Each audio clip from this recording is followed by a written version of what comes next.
My name's Cheese, and welcome to another Fossil Sweeper Progress Update video. If you haven't heard of the project before, you can find an overview here, but the TLDR is, it's like Minesweeper, but you're digging up fossils, and need to build skeletons out of the stuff that you find. Over the New Year period, I took a little break to work on a game jam, and I also found time to continue work on chat integration and do some tweaks to dig site presentation. Something I've been intending to do for a long time was increase the visual distinction between diggable tiles and the background or surrounds. I'd had a couple of ideas for this, but the one that seemed to make the most amount of sense was recessing the diggable area into the ground a little. In addition to making things immediately more readable, this also hints at how removing the soil and rock that's not relevant to the dig, which is often called the overburden, is the first step in real-world dig sites. While working on chat integration for the dig phase, I started to think that manual flagging when playing without a player feels like it could be a little too slow or cumbersome in some contexts. I renamed the old auto flag setting, which added flags to adjacent tiles when using the flag action on a dug number that only has that number of adjacent tiles next to it, to be called quick flag instead, and added a new setting called auto flag. The new setting automatically places flags under the same conditions. After playing with this for a little bit, I immediately began to feel like it could also be an important accessibility feature. As somebody who has to manage a repetitive strain injury, and as somebody who's heard horror stories about people wrecking their hands while playing too much Minesweeper, I would like to do what I can to make sure that Fossil Sweeper's players have whatever tools they need to engage with the game in a healthy and safe way.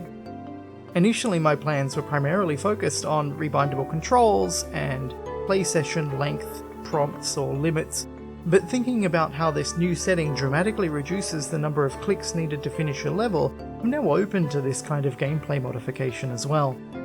It does remove any room for uncertainty or mistakes arising from misinterpretation of clues, and I do still believe that that's an important core part of the intended experience.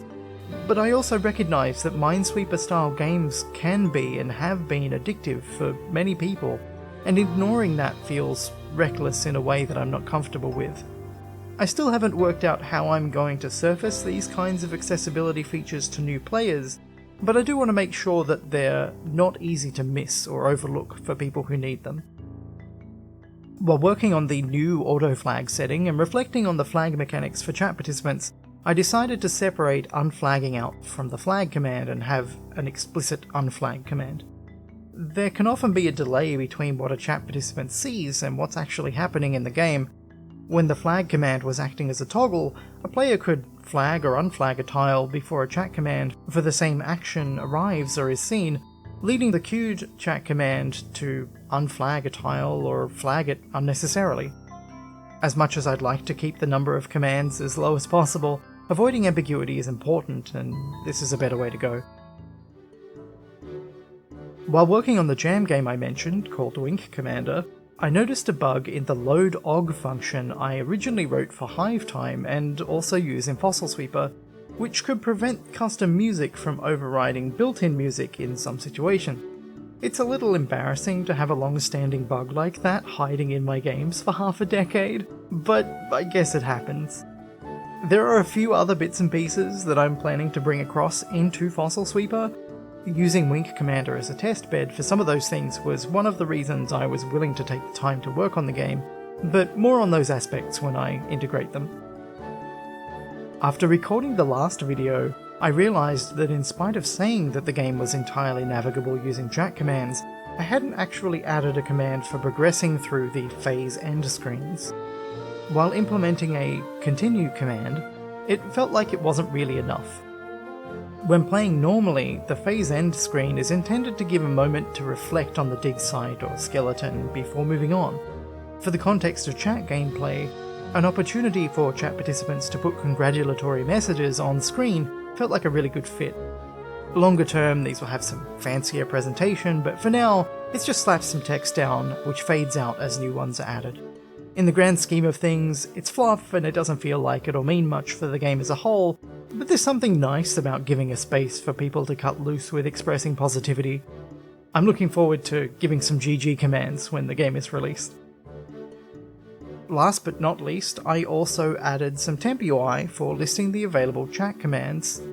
Something I found in Hive Time is that since the chat commands are not presented to players all the time, it's easy to not realise that they exist.